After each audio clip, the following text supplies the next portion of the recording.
الحمد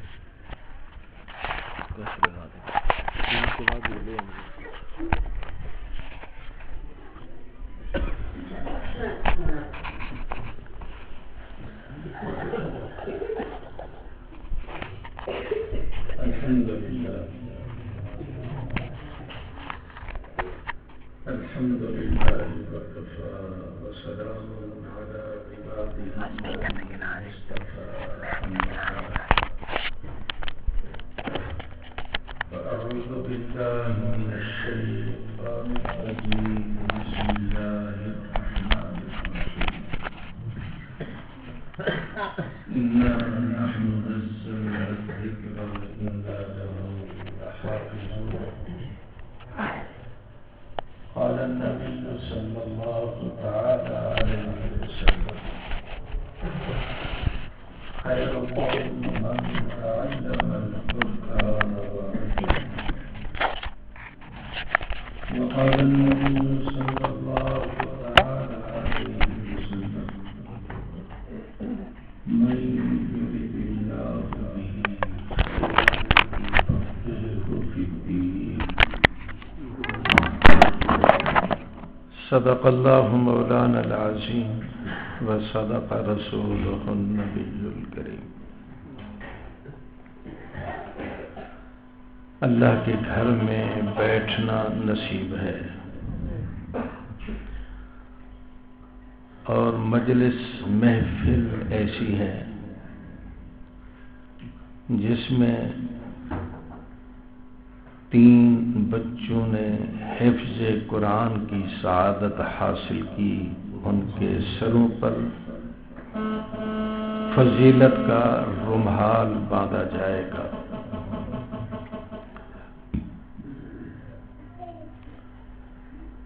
ایسی محفل، ایسی مجلس میں بیٹھنا، اللہ کے گھر میں بیٹھنا نصیب ہو جائے، اس کی کیا عظمت ہے، کیا فضیلت ہے. جناب رسول اللہ صلی اللہ علیہ وسلم کا مبارک فرمان ہے،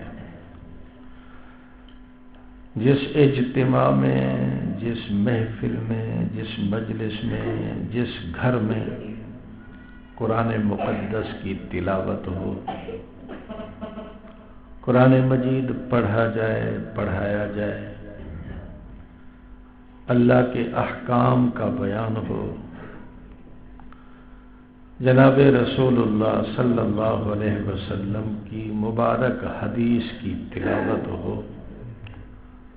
اور یہ ساری باتیں اس مجلس میں ہوئی ہیں.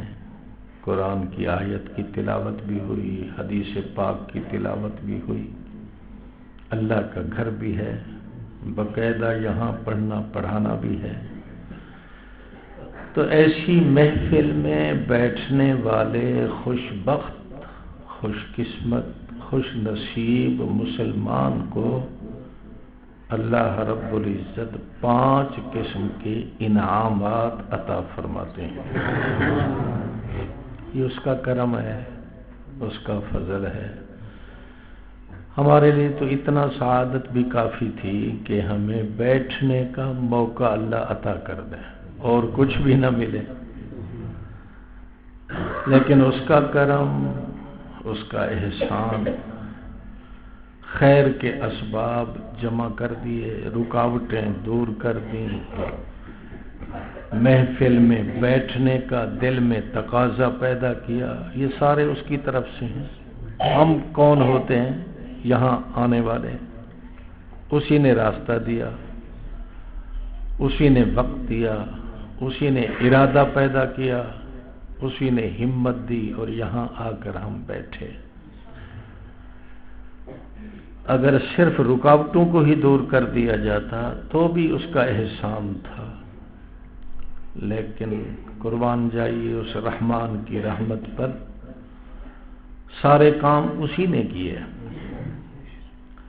ارادہ اسی نے ڈالا، آنے کی توفیق اسی نے دی، رکاوٹوں کو دور اس نے کیا، وقت میں گنجائش اس نے پیدا کی. پھر بھی وہ اپنے بندوں کو یہ باور کراتے ہیں کہ تم آئے ہو میری طرف سے انعام لے کر جاؤ. یہ اس کا کرم ہے، اس کا فضل ہے. کیا انعام ملتا ہے؟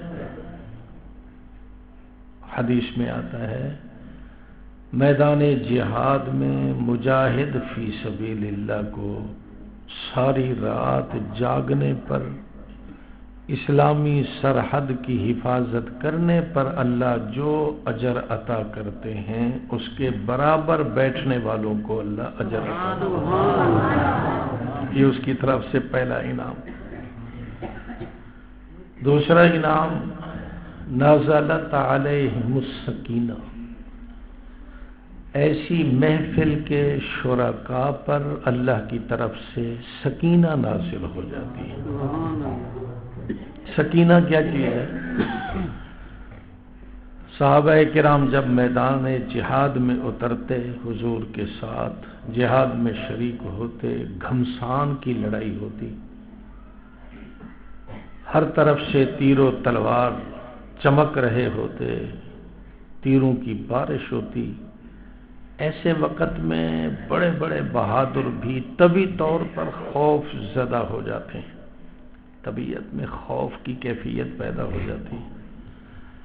تو صحابہ کرام میں بھی کبھی کبھی جو خوف کی کیفیت آنے لگتی، طبی طور پر بشری تقاضے، انسانی تقاضے کے پیش نظر، تو اللہ ان صحابہ کے دل پر سکینہ نازل فرما دیتا.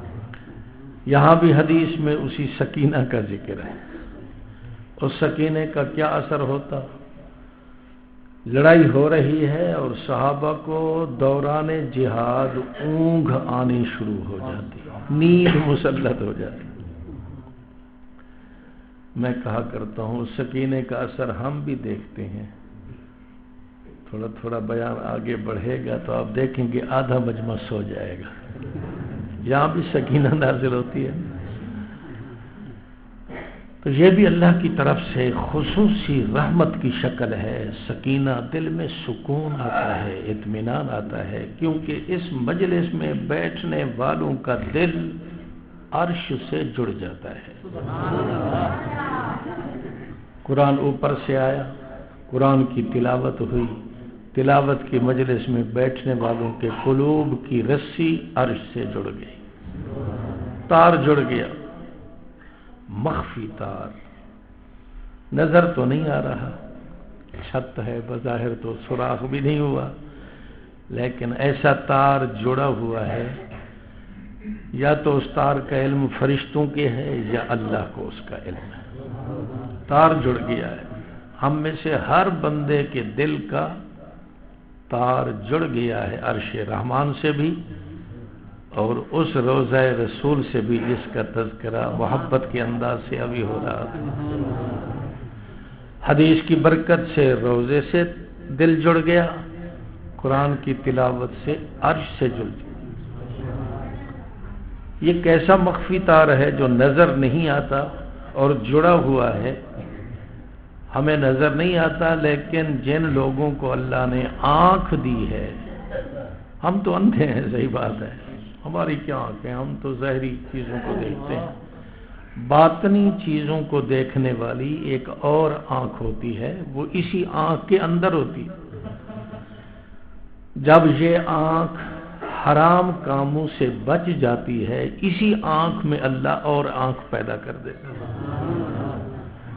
حدیث پاک میں آتا ہے جب انسان ظاہر شریعت پر عمل کرتا ہے، نماز پڑھ لی، روزہ رکھ لیا، گناہوں سے بچ گیا، بد نظری سے بچ گیا، غیبت سے بچ گیا، سارے شریعت کے احکام پر جب عمل کرتا ہے تو اللہ سارے اعضاء کا جو مرکز ہے دل، اس دل میں حکمت کے چشمے جاری فرما دیتے ہیں. ان چشموں سے پھر عجیب و غریب قسم کی نہریں جاری ہو جاتی ہیں. اس دل سے آنکھ میں نہر آتی ہے، زبان میں نہر آتی ہے، کان میں نہر آتی ہے. اب یہ آنکھیں غلط نہیں دیکھتی، بلکہ اس نہر کے اثر سے اسی چیز کو دیکھتی ہیں جس کے دیکھنے کا ثواب ملتا ہے. اور ایسی آنکھ کو، ایسے کان کو اللہ نے بڑی عظمت بھی دے دی. فرمایا جب بندہ ایسا ہو جاتا ہے تو بڑی عجیب شان ہے.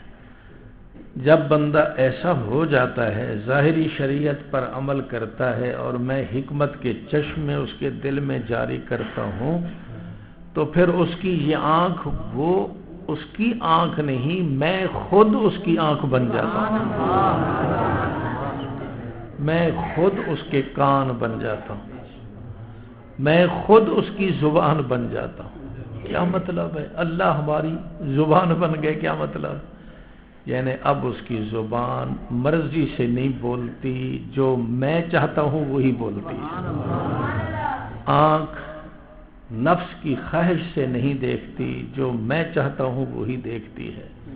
یہ ہے وہ تار مخفی جو جڑ جاتا ہے، پھر اس تار کے بغیر اس کا کوئی کام نہیں. حضرت مولانا اشرف علی صاحب تھانوی نے اس تار کا ایک دفعہ ذکر کیا، بڑے عجیب انداز سے. مجلس لگی ہوئی تھی، بڑے بڑے صلحاء، چوٹی کے علماء، مفتی محمد شفیع صاحب، مفتی اعظم پاکستان ان کے مرید، مفتی حسن صاحب امرتسری ان کے مرید، خیر المدارس کے مولانا خیر محمد صاحب چوٹی کے عالم ان کے مرید. ان لوگوں کی مجلس ہے. خواجہ عزیز الحسن صاحب اس مجلس میں موجود ہیں. تو حضرت فرمانے لگے، بڑی عجیب بات فرمائی. فرمانے لگے میرے ظاہری کان تو نہیں سن رہے،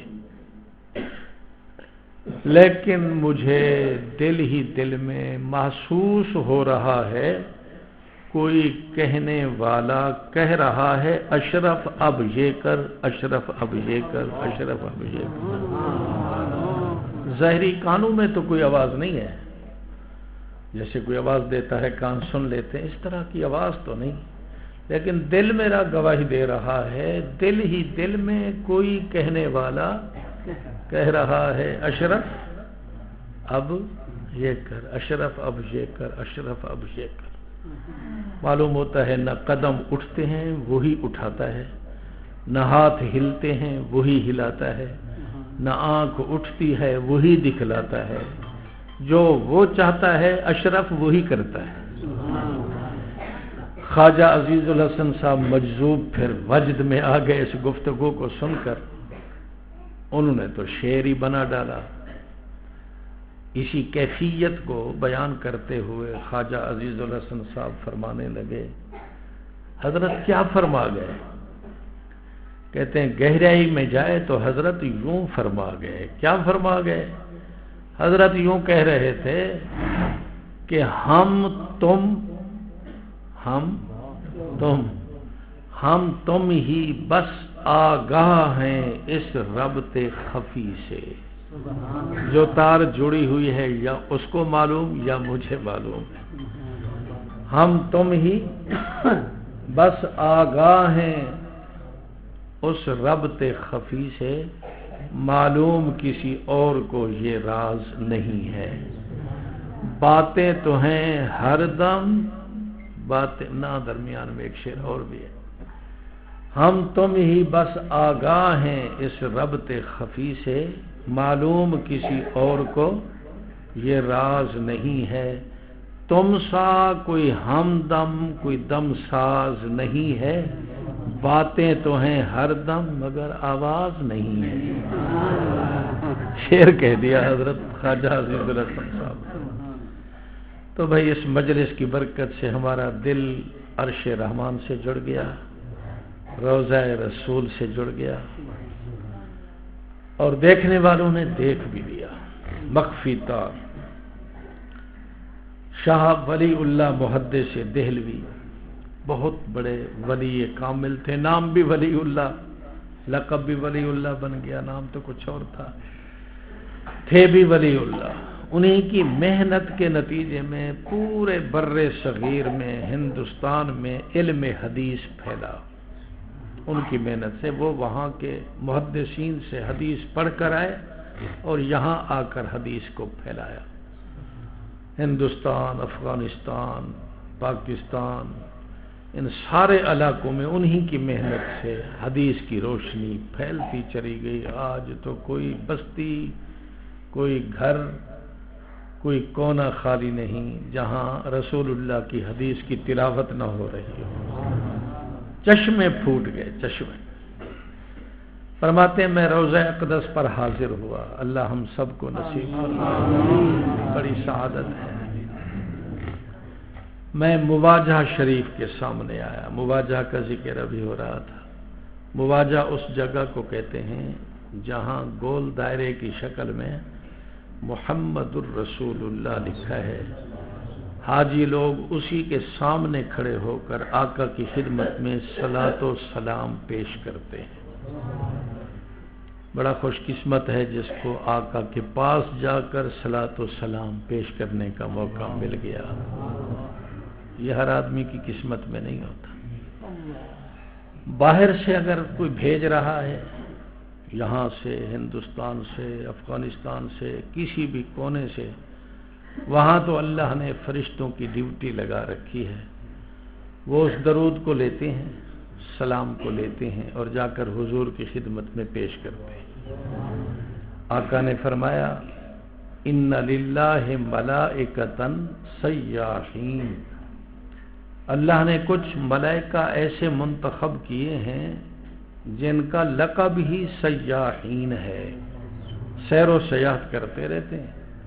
ڈیوٹی ان کی کیا لگی ہے؟ یبلغونی من امتی السلام، میری امت کا کوئی فرد، مرد، عورت، بوڑھا، جوان جو میرے خدمت میں ہدیہ صلاۃ و سلام پیش کر رہا ہے، یہ اس کو لے کر میرے تک پہنچاتے ہیں۔ اور قربان جائیے پہنچاتے کس عنوان سے ہیں؟ یہ تو ایسی بات ہے، سچی بات ہے، اس کو سوچیں تو اتنا محبت بھڑکتی ہے، جی چاہتا ہے بس جھوم جھوم کر اسی کا بار بار تذکرہ ہی کرتے رہیں۔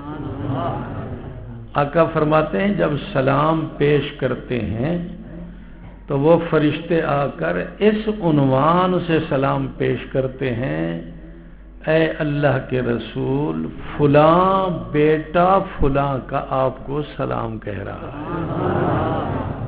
ہم کتنا گندے، نالائق، نجس، پلید، زبان گندی، آنکھ گندی، دل گندا، ہاتھ گندے، ہر طرح گندے ہی گندے، اور آقا کی خدمت میں فرشتے نام لے کر سلام پیش کر رہے ہیں۔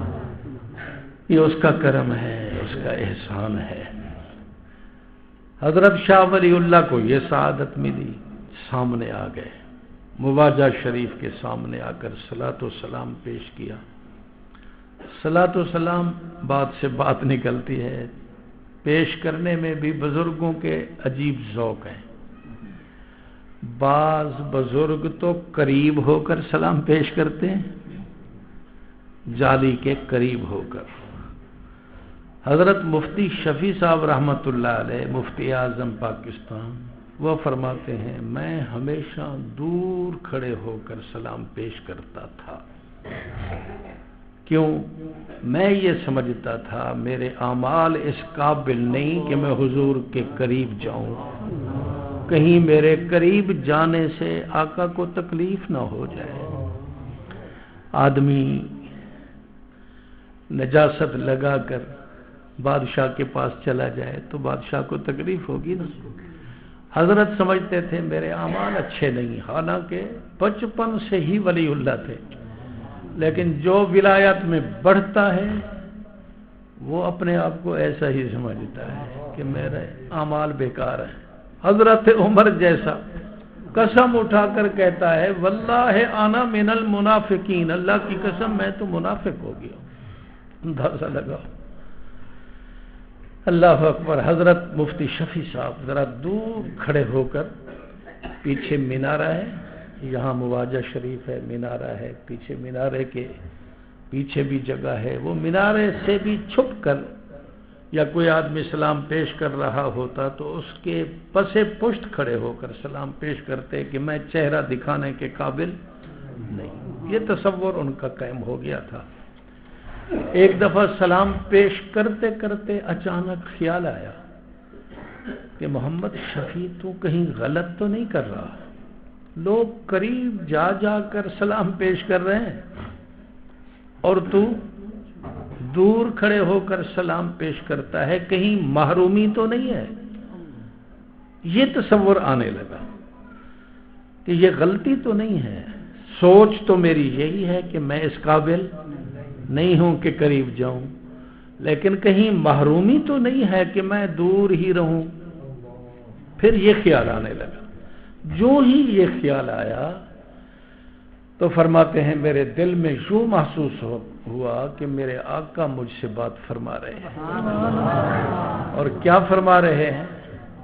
محمد شفیع تو بھی سن لے اور میرا یہ پیغام اپنے علاقے میں علماء کو بھی پہنچا دے۔ کیا فرمایا؟ کچھ لوگ جو میری سنتوں پر عمل کرتے ہیں وہ میرے قریب ہیں، چاہے مجھ سے دور کیوں نہ ہو، دیکھنے میں دور لیکن اتباع سنت کی وجہ سے میرے، اور جو میری سنت سے دور ہے چاہے جالی کو بھی چمٹا ہوا ہو وہ مجھ سے دور ہے۔ حضرت مفتی صاحب آ کر علماء کے مجمع میں بیان کرتے تھے یہی بات کہ کسی ایک کو حضور صلی اللہ علیہ وسلم کا یہ پیغام ملا، بتاتے نہیں تھے کس کو ملا۔ بڑی مدت کے بعد پھر بیٹوں نے جب بہت تنگ کیا، حضرت بتائیں تو صحیح آدمی کون ہے، تو پھر رو کر کہا یہ شفیع کو ہی بات ہوئی۔ تو ذوق ہے، بعض قریب کر کے بعض دور رہ کر کے، ہر ایک کا مقصد بڑا عظیم ہے۔ دور کھڑے ہونے والا یہ چاہتا ہے میں اس قابل۔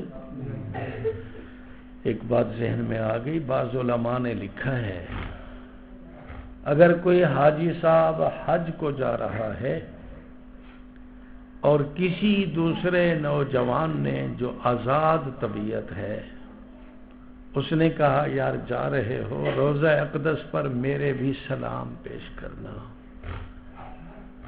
کہتے ہوئے تو شرم آتی ہے، ڈر بھی لگتا ہے ہمارے دوست بھائی محسوس نہ کر لیں۔ وہ نوجوان داڑھی کٹواتا ہے تو علماء نے فرمایا حاجی صاحب اس شخص کے سلام حضور کی خدمت میں پیش نہ کرے، کیونکہ حضور کو اس کے سلام سن کر تکلیف ہوگی کہ میرا چہرہ پسند نہیں، کس منہ سے مجھے سلام بھیجنا،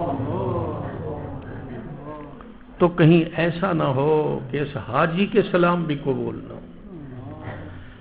بڑے خطرے کی بات ہے بھائی، بڑا نازک مسئلہ ہے، ہمارے پیغمبر بڑے نازک مزاج ہیں، ہم نے اگر آپ کا چہرہ ہی اپنے چہرے میں اس کو موقع نہ دیا تو پھر بڑی خطرے کی بات، بڑی غلطی ہے نوجوانوں کی، بڑی غلطی ہے، مرنے سے پہلے توبہ کر لیں۔ نوجوانوں کا کیا کہنا، 70 سال کے بوڑھے بیچارے اس بیماری میں مبتلا ہیں، داڑھی کٹوا رہے ہیں، موت بالکل قریب ہے، داڑھی کٹا ہوا قبر میں جائے گا تو پہچان کیسے ہوگی؟ نہیں سوچ رہے، ابھی تک دماغ میں یہ بات ہی نہیں آ رہی، اب کس کو خوش کرنے کے لیے داڑھی کٹوا رہا ہے؟ چلو نوجوان تو کہے میری بیوی ناراض ہوتی ہے، میرے دوست ملامت کرتے ہیں، اس 80 سال کے بوڑھے کو کس نے ملامت کرنی ہے؟ بڑی غلطی ہے، توبہ کرنی چاہیے، کوئی پتہ نہیں آج رات ہی موت آ جائے اور بغیر داڑھی کے مر گیا تو قبر میں بڑی تکلیف اٹھانی پڑے گی، حضور صلی اللہ علیہ وسلم تو قبول نہیں کریں گے اس چہرے کو، بہت خطرے کی بات ہے۔ حضرت شاہ ولی اللہ محدث دہلوی مواجہ شریف کے سامنے صلاۃ السلام پیش کیا، دل چاہا کہ آج بیٹھ کر کچھ دل کی باتیں آقا سے کریں، بیٹھ گئے، مراقبہ کیا، مراقبے کا مطلب ہے سر جھکا لو، اپنے خیالات، تصورات اور اپنی سوچیں اور اپنی فکریں سب دنیا سے تعلق ان کا توڑ کر صرف ایک چیز کی طرف خیالات کو متوجہ کرو. اس کو کہتے ہیں مراقبہ. ایک ہی بات کو سوچنا شروع کرو. کہتے ہیں میں نے مراقبہ کیا اور مراقبے میں نے نیت یہ کی میرے اللہ میں مواجہ شریف کے سامنے بیٹھا ہوں. اس وقت میرے آقا کے قلب اطہر پر جو فیوز برکات انوار تجلیات برس رہی ہیں ذرا مجھے اپنے فضل سے ان کا مشاہدہ تو کرا دے. یہ نیت کی میں نے مراقبے کی ان تجلیات کو میں دیکھ لوں. اللہ تعالیٰ نے اس کی طلب سے بھی زیادہ دکھا دیا. وہ بڑا مہربان ہے. رحمان تو اس کی صفت ہے نا. رحمان کا معنی ہی یہی ہے کہ عمل چھوٹا سا جب اللہ کی دربار میں پہنچتا ہے تو اللہ بدلہ اس عمل کے مطابق نہیں دیتا بلکہ کئی گنا بڑھا کر اپنی شان کے مطابق دیتا ہے. طلب تھوڑی ہوتی ہے. جیسے ایک آدمی چھوٹی سی وہ مونگری کہتے ہیں نا چھوٹی وہ لے کر گیا کہیں شہد لینے کے لیے. وہ کوئی سخی مزاج تھا. اس کے پاس تو مشکیزیں بھرے ہوئے تھے.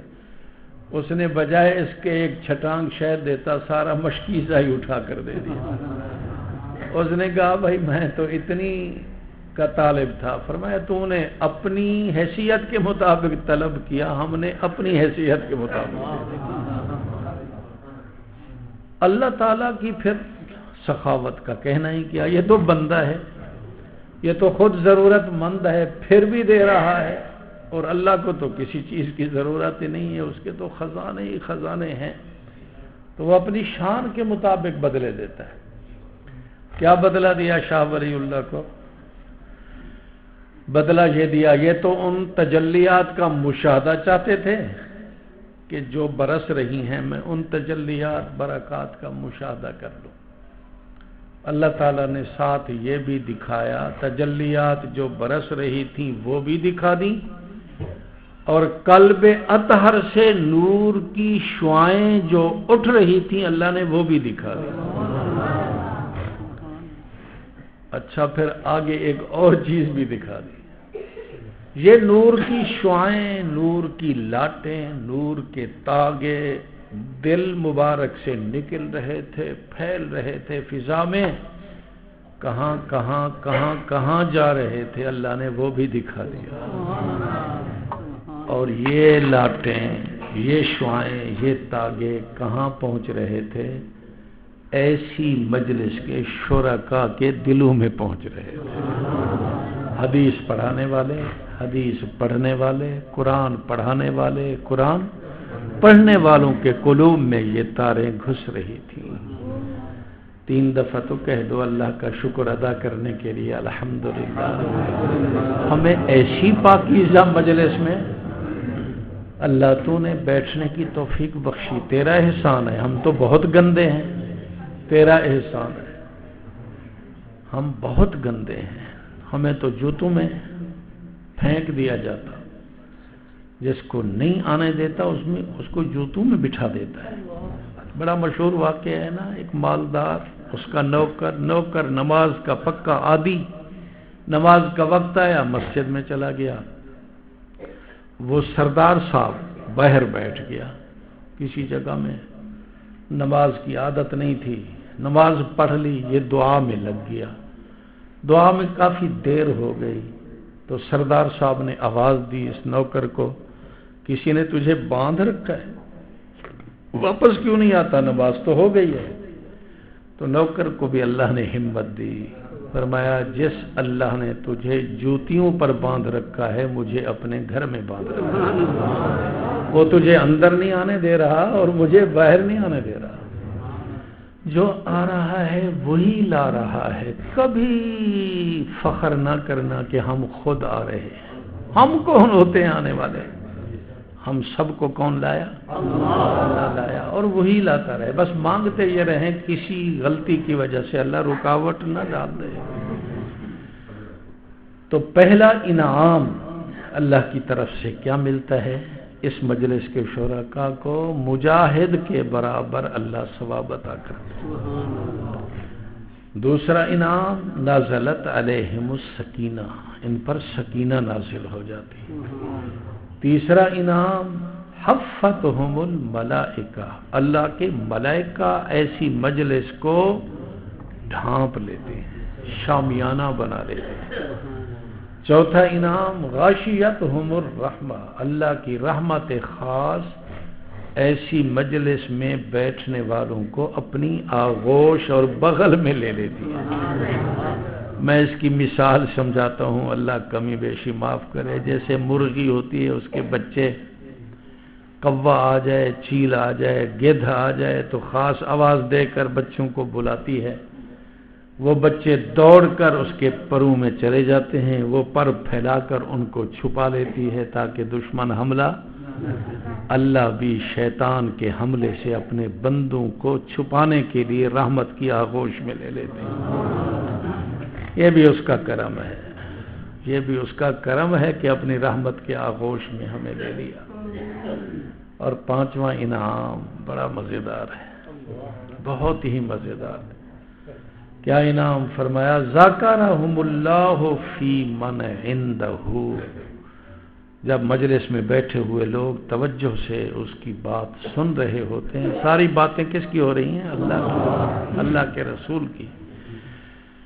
تو یہ تذکرہ کرنے والے یا تذکرہ کو سننے والے جب اس محو میں مست ہیں، بیٹھے ہیں، توجہ سے ہو رہا ہے، تو اللہ ملائکہ کی جماعت بلا کر ان کے سامنے ان شرکاء کا تذکرہ شروع کر دیتا ہے کہ دیکھو میرے فلاں فلاں فلاں بندے میری باتوں کو سننے کے لیے اکٹھے ہو گئے۔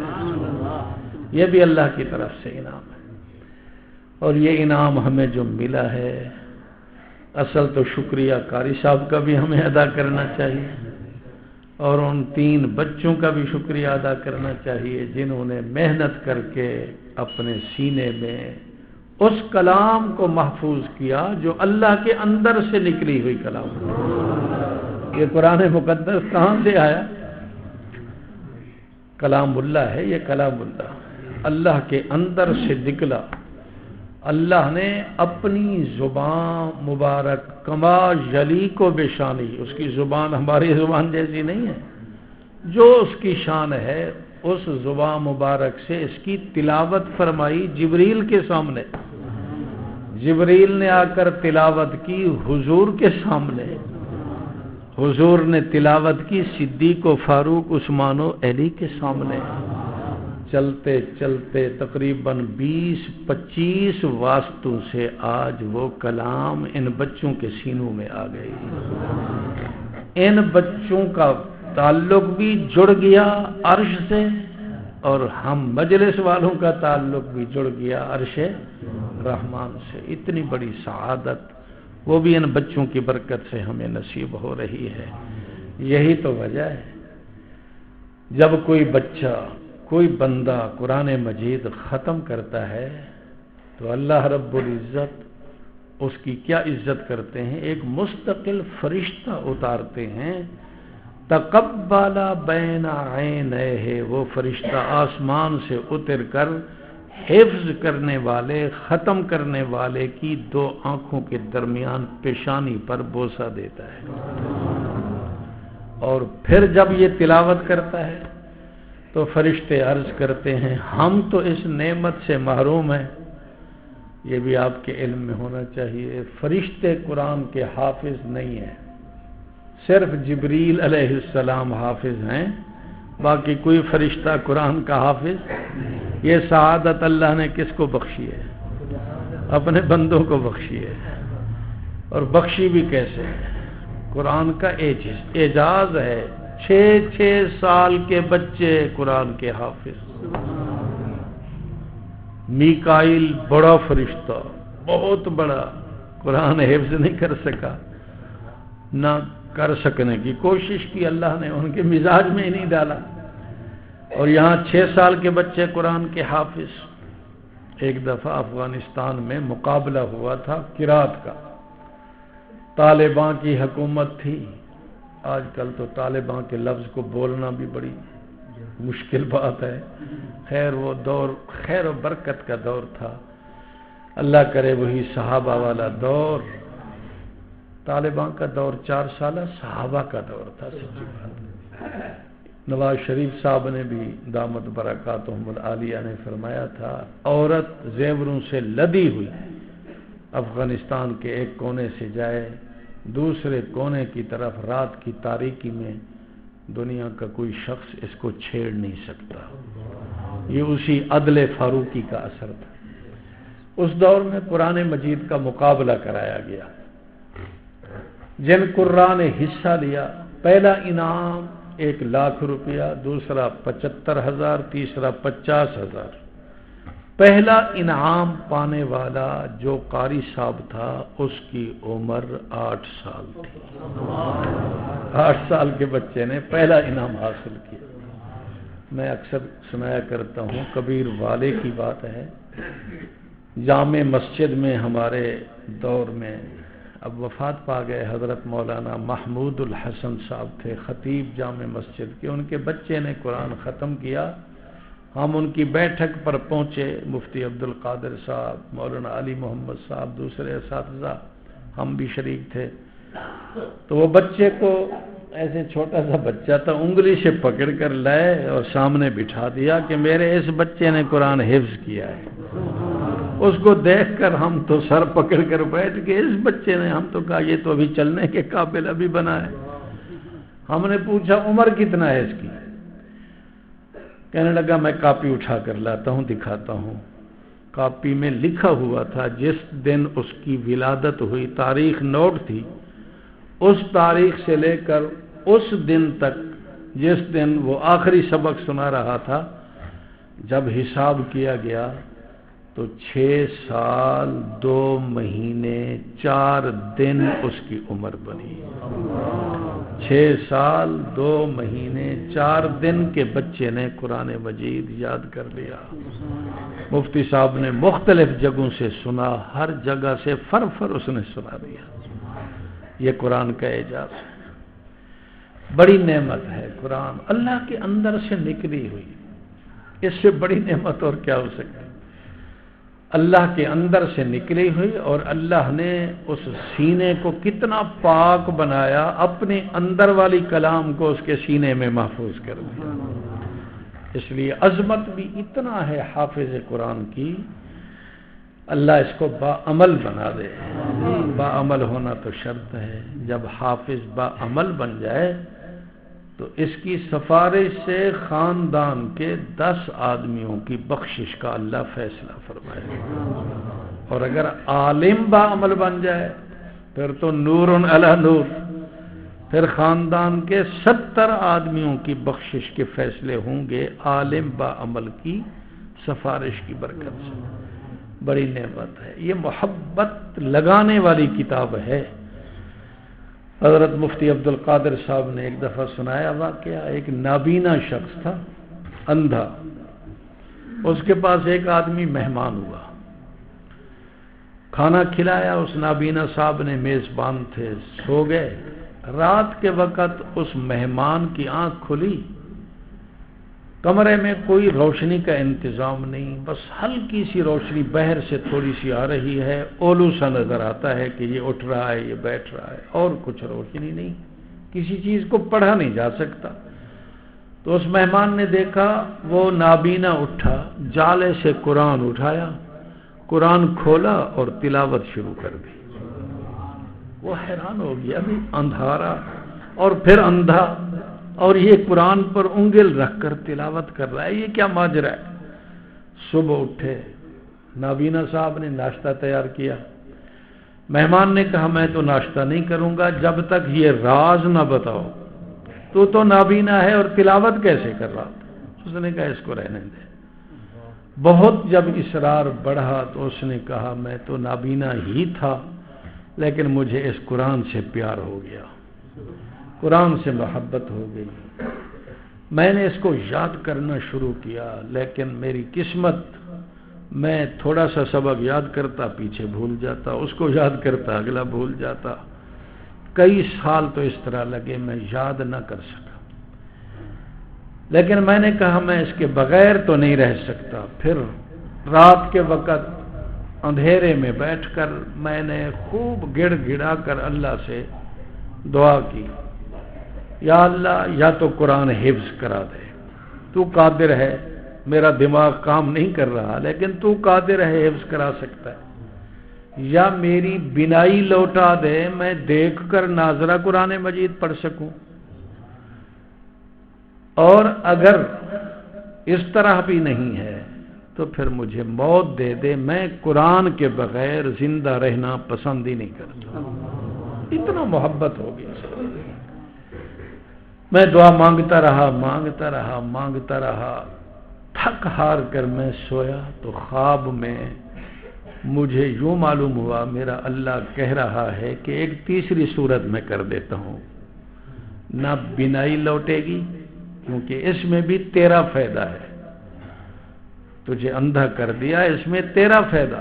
کیا فائدہ ہے؟ حدیث پاک میں آتا ہے جب میں اپنے بندے کی بینائی دونوں آنکھیں لے لیتا ہوں تو میرے پاس سوائے جنت کے اور کوئی بدلہ ہے ہی نہیں۔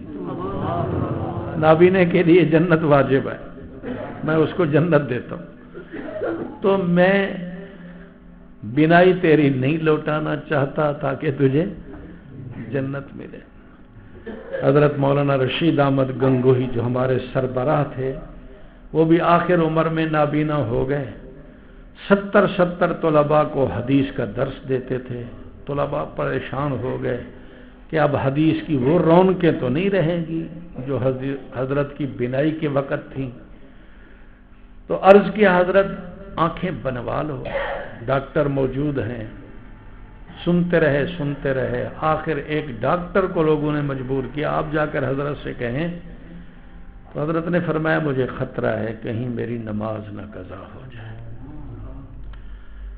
اس نے کہا حضرت ایک شکل تو میں کر سکتا ہوں، صبح کی نماز آپ بہت جلد پڑھیں، جو ہی صبح صادق ہو صبح کی نماز پڑھ لیں، میں فوراً آپریشن کر لوں گا، ظہر کی نماز تک آپریشن مکمل ہو جائے گا، آپ نماز تو پڑھ سکیں گے لیکن البتہ سجدہ نہیں کرنا ہوگا، اشارے سے سجدہ کریں گے، 3-4 دن میں ٹھیک ہو جائیں گے۔ تو فرمایا مجھے بغیر سجدہ کے اشارے کے ساتھ نماز ایک پڑھنا بھی گوارا نہیں، میری آنکھوں کے بنانے کی ضرورت نہیں۔ شاگرد حیران، بھائی مفتی اعظم ہے، شریعت کا حکم ہے، آنکھیں بنوائی جا سکتی ہیں پھر بھی نہیں بنوا رہا، اس کی کیا وجہ ہو؟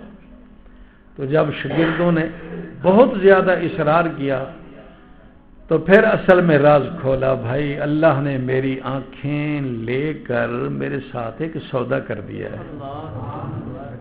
میں نے پیغمبر کا فرمان سنا ہے، آنکھیں لیتا ہوں بدلے میں جنت دیتا ہوں، جب جنت مجھے آنکھوں کے بدلے میں مل گئی میں سودا کچا کرنا نہیں چاہتا، اس سودے کو میں توڑنا ہی نہیں چاہتا، بس میں اسی حالت میں مرنا چاہتا ہوں۔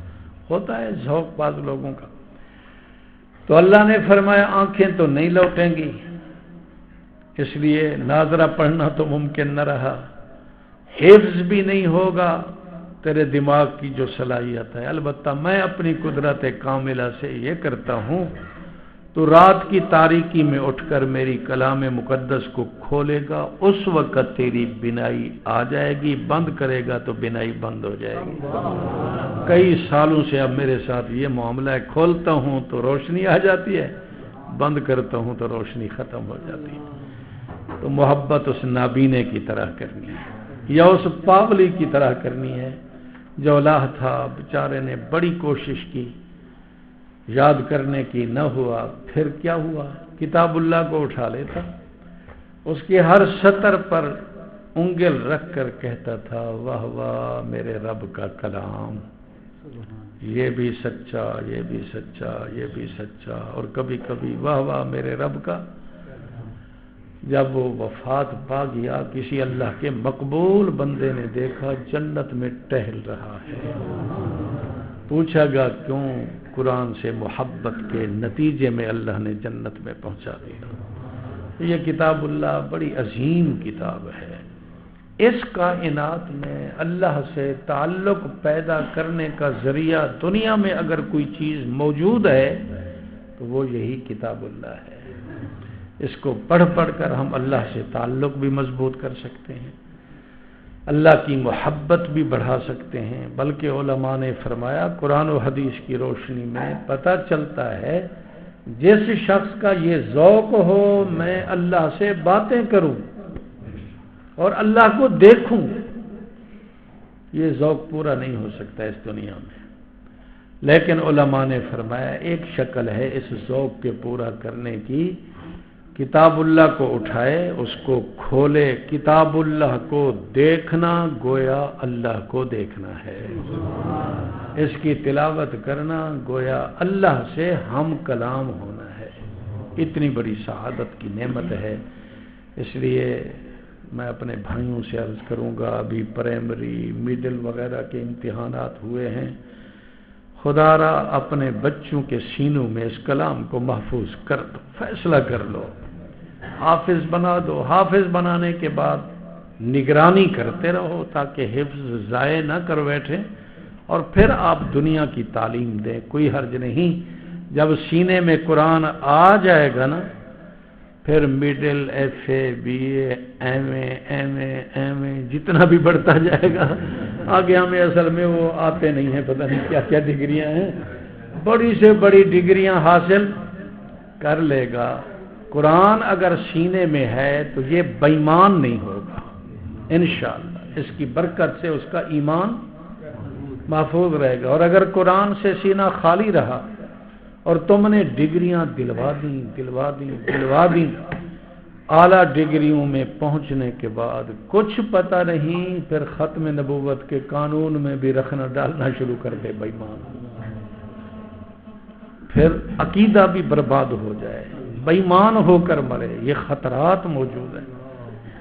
اور ایسے کئی واقعات ہیں، میں نے پہلے بھی غالباً سنایا، ایک شخص ڈگریاں حاصل کر کے آیا، شادی کا پروگرام بنا، والدین کمرے میں بیٹھ کر مشورہ کرنے لگے، باپ نے کہا پھوپھی کے ہاں، والدہ نے کہا خالہ کے ہاں رشتہ ہے، ہر ایک اپنی طرف کھینچتا ہے۔ یہ سن رہا تھا دوسرے کمرے میں، ابھی بال شال بنانے میں لگا ہوا تھا، تو اس نے کہا شادی میری ہو رہی ہے یا کسی اور کی ہو رہی ہے؟ جناب آپ کی مشورہ کر رہے ہیں۔ فرمایا پھر مجھ سے پوچھو نا کہاں میں نے شادی کرنی ہے، اپنی تجویز کیوں دے رہے ہو؟ شادی میں نے کرنی ہے، نبھانا میں نے ہے، زندگی میں نے گزارنی ہے، مجھ سے مشورہ کرو۔ جی فرمائے بیٹے، کہا میں تو اپنی سسٹر سے شادی کروں گا۔ یہ ڈگریاں حاصل کرنے کے بعد آیا، اس بیچارے، اس کو قصور نہیں ہے، قصور والدین کا ہے، اس کو پتہ ہی نہیں تھا کہ بہن سے نکاح کرنا حرام ہے، کچھ پتہ نہیں تھا کیونکہ دینی تعلیم سے واقف نہیں تھا، تو اپنی سسٹر سے شادی کرنے کے لیے تیار ہو گیا۔ ایک اور صاحب ڈگریاں حاصل کر کے آیا، گاڑی کے ذریعے سے سفر کر رہا تھا، اس کے والد نے اپنے ایک دوست کو کہا فلاں اسٹیشن پر فلاں وقت گاڑی آنی ہے، آپ کا بھتیجا کافی سالوں کے بعد ڈگریاں حاصل کر کے آ رہا ہے، ذرا ان سے مل لو۔ دن کا وقت تھا، یہ ملنے کے لیے گیا تو اس نے کھانے سامنے لگائے ہوئے تھے، کھانا کھا رہا تھا، مہینہ رمضان شریف کا، حالانکہ شریعت میں گنجائش ہے سفر کے دوران روزہ نہ رکھے، اس کی اجازت ہے، لیکن اس کو تصور ہی نہیں تھا روزہ ہوتا کیا ہے۔ اس بوڑھے میاں نے کہا بھتیجے آج آپ کا روزہ نہیں ہے، آپ کو تو اچھا ٹھنڈا کمرہ ملا ہوا ہے، روزہ رکھ لیتے، رمضان شریف کا مہینہ ہے۔ تو اس نے کہا وہ رمضان کے مہینے کا کیا مطلب ہے؟ اس نے کہا رمضان کا مہینہ آپ نہیں جانتے؟ کہتے نہیں، سال کے 12 مہینے ہوتے ہیں، میں ان کو جانتا ہوں، جنوری، فروری، مارچ، اپریل، سارے مہینے یہ شمار کر دیے، کہا ان 12 مہینوں میں تو کوئی مہینہ رمضان کا نہیں آتا۔ رمضان کیا ہوتا ہے؟ مسلمان کا بچہ اعلیٰ قسم کی ڈگریاں حاصل کرنے والا واپس آ رہا ہے اپنی ڈگریاں مکمل کر کے، اب والدین کو نفع پہنچائے گا اور ایمان رخصت کر کے آ رہا ہے، اس کو رمضان کا پتہ ہی نہیں کہ رمضان ہوتا کیا۔ تو بھائی خدا را اس سینے میں، بچے بچی کے سینے عقل میں کچھ دین کی باتیں ڈال دو، وہ ایمان کی حفاظت کا ذریعہ بن جائیں گی، پھر ڈگریاں حاصل کرتے رہیں انشاءاللہ نقصان۔ ہمارے شیخ تھے ڈاکٹر حفیظ اللہ صاحب، سکھر کے بزرگ تھے، امرتسر میں انہوں نے ڈاکٹری کالج میں داخلہ لیا، والد صاحب نے داخلہ کرایا، پھر ایک بزرگ کے پاس لے گئے، ہر اتوار یہ میرا بیٹا آپ کے پاس ایمان سیکھنے کے لیے آئے گا، 7 دن تعلیم حاصل کرے گا اور 8ویں دن آپ کی خدمت میں آئے گا۔ جب 4-5 سال مکمل ہو گئے اور ڈاکٹری ان کی پوری ہو گئی، آپ شاید آپ نے زیارت کی ہو، کبیر والے تشریف لاتے تھے، ہمیں ان کے ہاتھ پر بیعت کی سعادت نصیب ہے، مولوی ان کے ہاتھ پر بیعت ہوئے۔ وہ ڈاکٹر کیا بنا؟ وہ ڈاکٹر نہ بنا بلکہ روحانی بیماریوں کا بھی ڈاکٹر بن گیا، جسمانی بیماریوں کا بھی ڈاکٹر بنا اور روحانی بیماریوں کا بھی۔ فرمایا الحمدللہ الحمدللہ، میں نے دین حاصل کرنے کے بعد زندگی بھر کبھی بھی اپنے شیخ کے خلاف کوئی کام نہیں کیا، جو شریعت چاہتی تھی میں وہی کرتا تھا۔ اس کو دیکھنے والا اور ان کی اولادوں کو دیکھنے والا محسوس کرتا ہے یہ کسی ادارے کے شیخ الحدیث ہیں، یہ کوئی ڈاکٹر نہیں ہے۔ تو ایسی اگر ڈگریاں ہوں تو کیا نقصان ہے؟ ایمان بھی ہے، دنیا بھی ہے۔ ربنا آتنا فی الدنیا حسنہ وفی الآخرۃ حسنہ کا مصداق بن جاتا ہے۔ اس لیے بچوں کو قرآن مجید کی تعلیم دلواؤ، پھر اس کے بعد دل چاہے دنیاوی تعلیم دلوا دو، دل چاہے دین کا عالم بنا دو۔ یہ خطرہ نہ محسوس کرو بیچارہ کھانسی کتوں، تمہیں تو آج پتہ نہیں سبزی توری ملے گی۔ میرا ایمان یہ ہے ہمارے لیے ابھی وہ مرغہ تیار ہوگا جس نے ابھی اذان ہی شروع نہیں کی، تو مرغے دوڑتے ہیں۔ میں نے روکا ہے خدا کے لیے آج نہ کھلانا، میں 2 مرغے کھا کے بیٹھا ہوں، تو کھا کھا کر کے مولوی مرے گا، بھوکا کبھی نہیں مرے گا۔ یہ خطرہ نہ محسوس کرے ہماری اولاد کہاں سے کھائے گی، خود بھی کھائے گی، تمہیں بھی کھلائے گی انشاءاللہ انشاءاللہ۔ اللہ تعالی عمل کی توفیق عطا فرمائے۔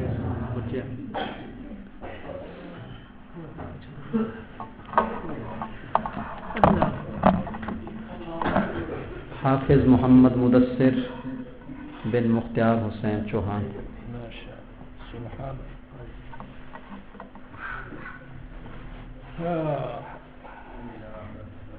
یہ بچہ خوش قسمت ہے، مسجد میں آپ کے سامنے سر پر ہم رومال باندھ رہے ہیں، نام کے مولوی ہیں، لیکن ان کے والدین کو جو تاج پہنائیں گے وہ اللہ پہنائیں گے، ان کی عزت زیادہ ہو۔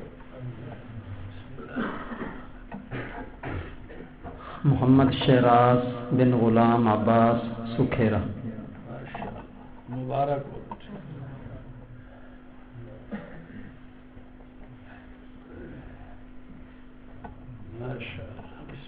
محمد کاشف بن عبد الستار چوہان۔ مبارک۔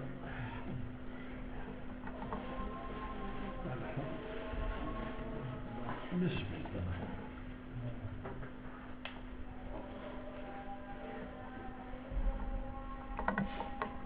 ایک بچہ الحمدللہ اس میں سے ایسا ہے جس نے یہیں الف بے شروع کی، قاعدہ پڑھا اور الحمدللہ قرآن پاک مکمل کیا۔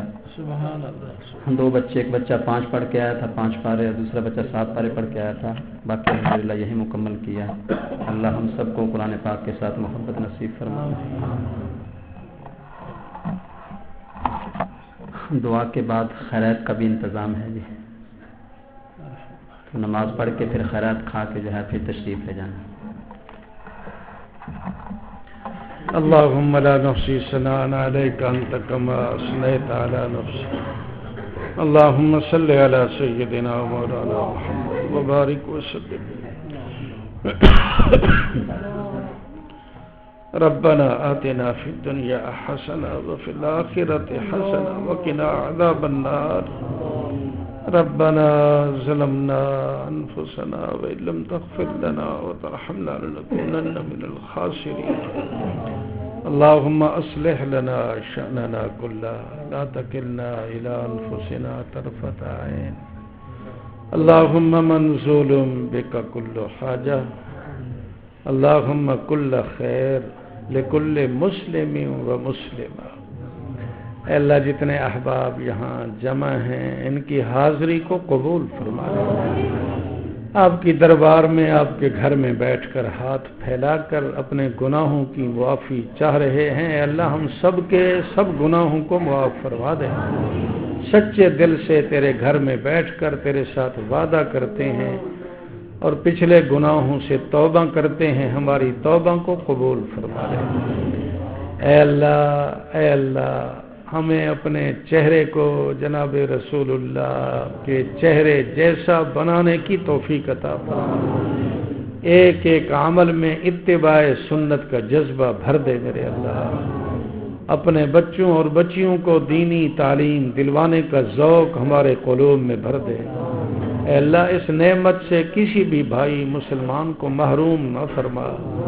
یا اللہ جتنے بچے بچیاں اب سکول سے فارغ ہوئے ہیں یا اللہ یہ نعمت سب کو نصیب فرما دے اور سارے مسلمانوں کے گھروں کو قرآن کے نور سے مالا مال فرما دے. یہ بچے جنہوں نے قرآن کی حفظ والی دولت حاصل کی ہے ان قرآن کے حقوق ادا کرنے کی توفیق عطا فرما. ان کے والدین اعزاء اقارب کو قرآن کے انوار فیوز برکات نصیب فرما دے. ان کے رزق میں وسعت عطا فرما. جو حضرات یا اللہ اس مسجد کے نظام میں معاونت کر رہے ہیں ان کے ایک ایک دانے روپے کو قبول فرما دے. یا اللہ ہمارے مولوی صاحب جو بہت اخلاص سے محنت کر رہے ہیں ان کی محنت کو قبول فرما. اخلاص اور للہیت عطا فرما دے. جو ان کے معاون ہیں یا اللہ ان کو بھی ہمت اور توفیق نصیب فرما دے. یا اللہ سب کو پکا نمازی بنا دے. اس مسجد کو نمازیوں سے بھر دے. پوری بستی کے اندر نماز کی فضا قائم فرما دے. تبلیغی جماعت میں نکلنے کی توفیق عطا فرما دے. اے اللہ اہل دین کی مجلس میں بیٹھنے کی سعادت نصیب فرما دے. صلی اللہ تعالی علی خیر خلقہ. جتنے مرضاں ہیں شفا عطا فرما. بے اولادوں کو اولاد نصیب فرما. جن کی اولاد ہے والدین کا فرما بردار بنا. جو رشتوں کی وجہ سے پریشان ہیں ان کے لیے بہتر رشتوں کا انتظام فرما. ایک ایک مسلمان مرد و عورت بوڑھے جوان کے رزق عمر میں برکتیں رحمتیں عطا فرما. برحمتک یا ارحم الراحمین.